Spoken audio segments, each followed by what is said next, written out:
How's it going, everybody? Spencer Presley here with another video just in time to celebrate the launch of the PlayStation 5. So, as you can probably tell by the name of this video, we will be going over every Persona game on PlayStation 4 on PlayStation 5, now seeing if there are any improvements or visual differences with the PlayStation 5 backwards compatibility version. And if you are asking yourself the same question I've been wondering myself all night, yes, I did spend $500 just to play a bunch of old Atlas games, and for the most part, have them play exactly the same. But either way, thought it might be an interesting video, and this one's going to be kind of a mixture of me talking about the experience while showing some footage of all the games I played.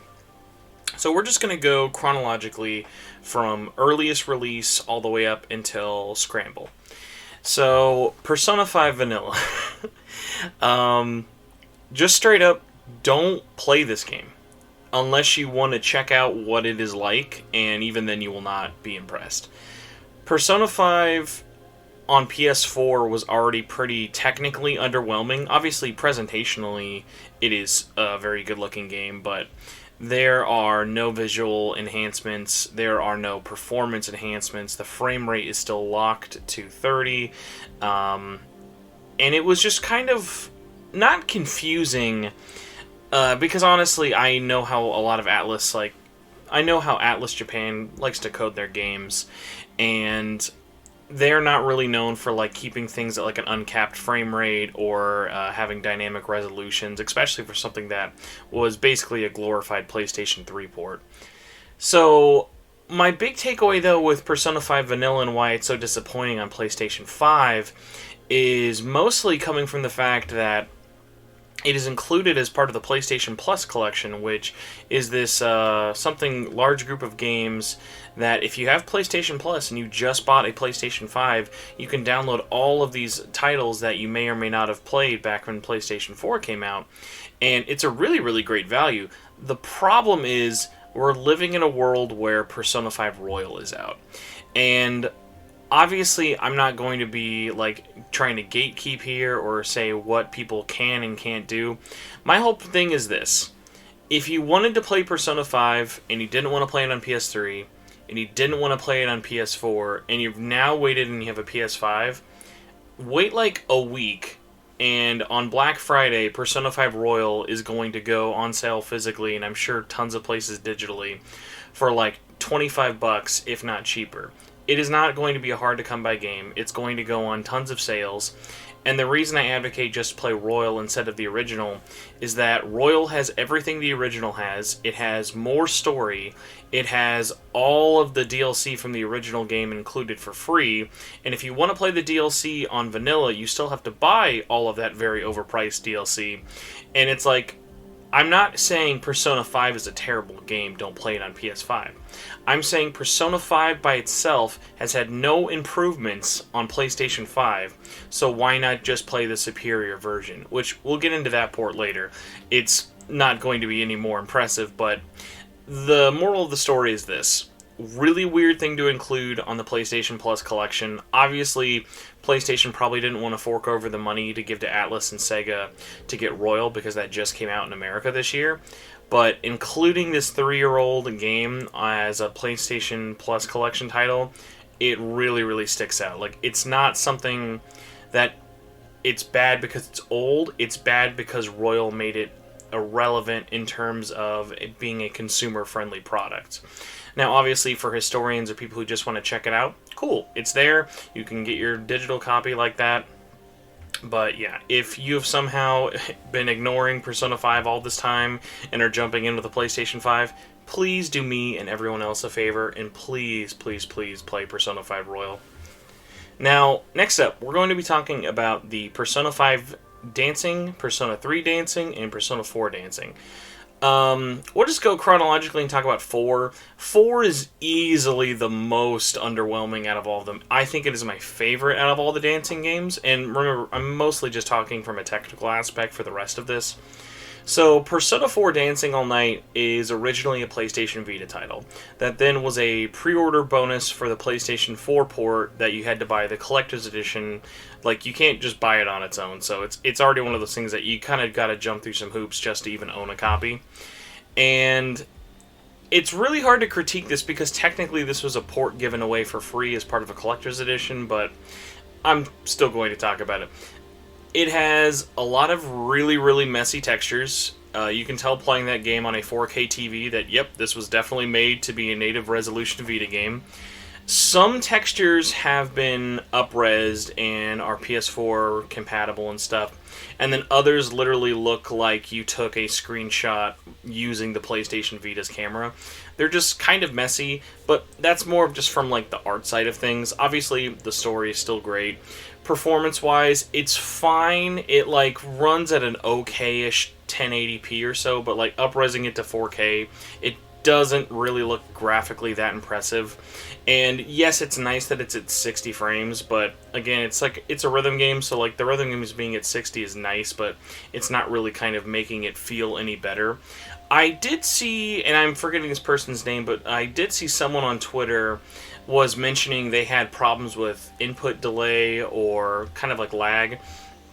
I had just actually played all of the Persona Dancing trilogy on my PS4 Pro a couple of days ago, just to kind of get myself ready for this video, and I noticed no changes at all. It felt exactly like playing on my PS4. And if anything, in my first night of playing with the DualSense, I'm amazed at, just like for all these games in general, I'm amazed at how good the DualSense felt to hold for long periods of time, and especially for playing rhythm games and stuff.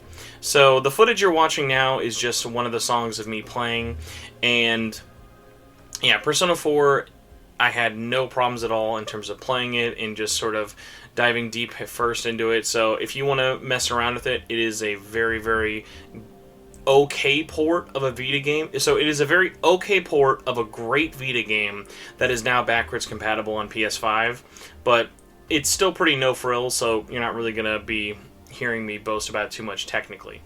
Now, in terms of a less exciting game, but honestly a more technically impressive title, is Persona 3 and 5 Dancing. So those were natively developed alongside Vita and PS4 at the same time, and playing this on my PS5, it is insane just like how nice everything looked in 4K. Just like it popped so much more than it did even on my PS4 Pro. I was just really taken back at not only how smooth everything looked at, obviously it was in its native resolution and like running at 60 frames for all the dances and menus and everything, but what was so nice is that those 4K like textures and assets really, really stood out. Like all the character models just really popped, like way more than even just regular Persona 5. And it was kind of funny because when I played the Vita version originally for 3, 4, and 5 Dancing and then played them on PS4, I was like, it looks better obviously and it runs at 60 frames as opposed to 30 frames, but I never really felt like it made that visually big of a difference. This time, though, playing on PS5, it's something about like the backwards compatibility definitely made it pop. All of the songs, obviously, are still going to sound the same. I didn't notice anything really with the Tempest audio chip making it sound any better or worse, but I mean, the audio mixing on all the dancing games have always been really, really great. Obviously, if you are interested in the Persona Dancing trilogy, you're either going to know you're for it or not. I'm a huge advocate of those games, and they go on sale all the time, so I think I've seen them like all three digitally on PS4 as cheap as like $20 or so. So if you are curious about how those run on PS5, I had no problem technically. Performance-wise, they looked the best I've ever seen them, and it's genuinely impressive just like seeing all those character models in 4K looks so nice and so detailed. I will say this though, mentioning load times before I go into the next title. While Persona 5 had all of its loads pretty much stuck on the same kind of... While I know a lot of people were curious about is the new NVMe SSD hard drives going to kind of eliminate the loading screens that Persona 5 is so well known for, especially in 5, and to a lesser extent the dancing games, Now, I don't know if you're going to think of this as a positive or if this is going to be a negative. For Persona 5, I forgot to mention the loading screens have almost no visual difference at all. Like, it pretty much seems like they're playing a canned animation and then they're fading back in from black. It doesn't seem like they're actually loading as much as it is. I'm loading in the background, but you're also going to have to watch this animation of maybe some characters walking by and stuff like that. And the same case for Royal. So you're not ever going to have the hard drive going so fast that you're not going to see the different loading screens or transitions. Like, those are always there. There's nothing that's ever going to boot it out. Like, the best comparison I can kind of think of is, think of it like a much shorter version of the Mass Effect elevators, whereas you can't really skip them, and yes, they're there to hide the loading, but even with the faster hard drive, those animations are going to play out either way. With the dancing games, though, I did want to say it is kind of interesting.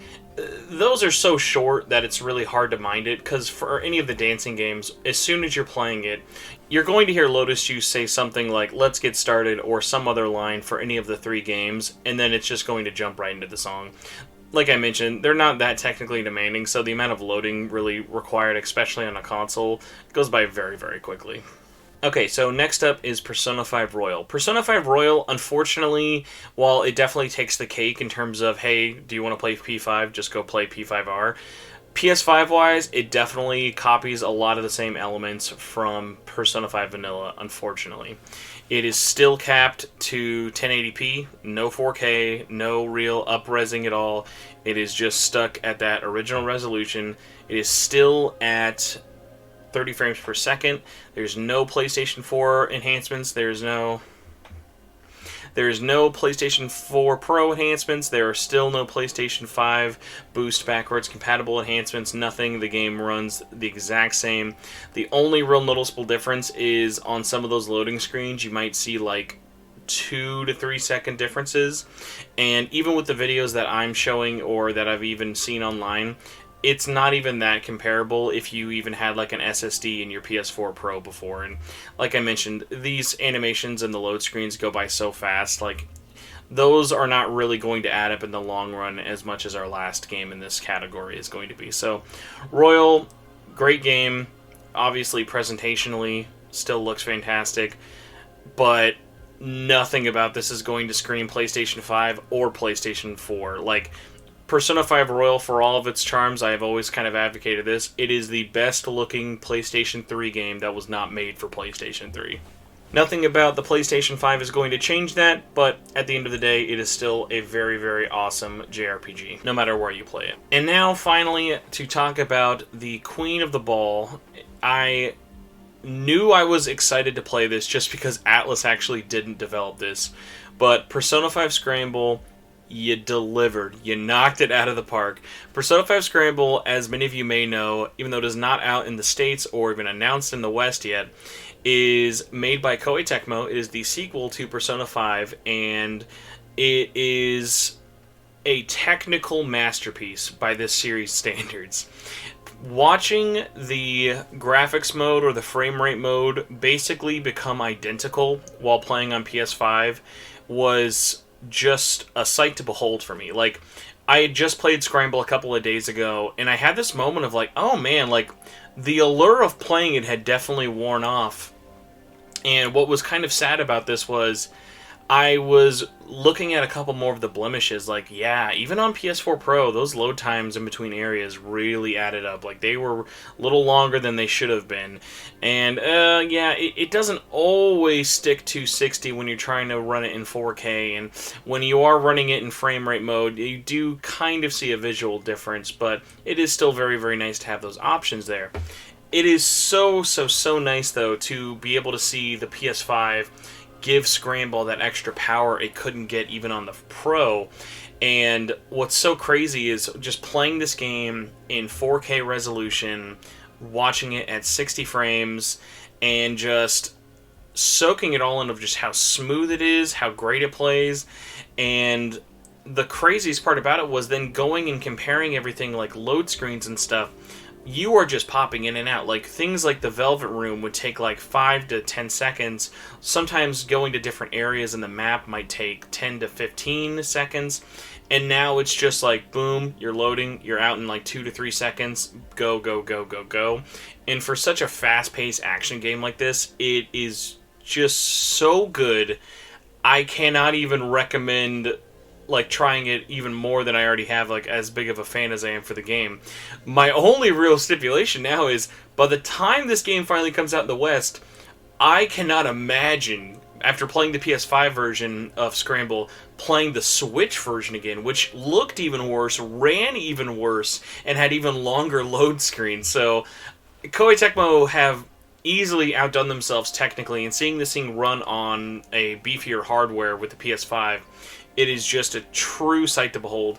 I would have loved to have included a little bit more footage, but I'm just always sort of weird about like showing more stuff off for Scramble, just in the sense of like, it's not out yet, I don't really want to spoil a lot for people, but just wanted to show off one of the more technically kind of busier levels, not in terms of setting or geometry, more so just in terms of like enemies on screen or stuff going on.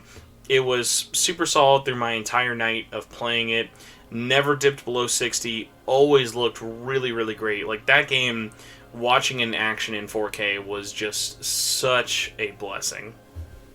Either way, guys, I know I am not Digital Foundry. I know I don't really have the tickers. I know this is not going to be the most technically impressive video, but also I know not a lot of people have the PlayStation 5, and if you do have the PlayStation 5, your first thought might not be, how are all those old Atlas games going to look on this new thing?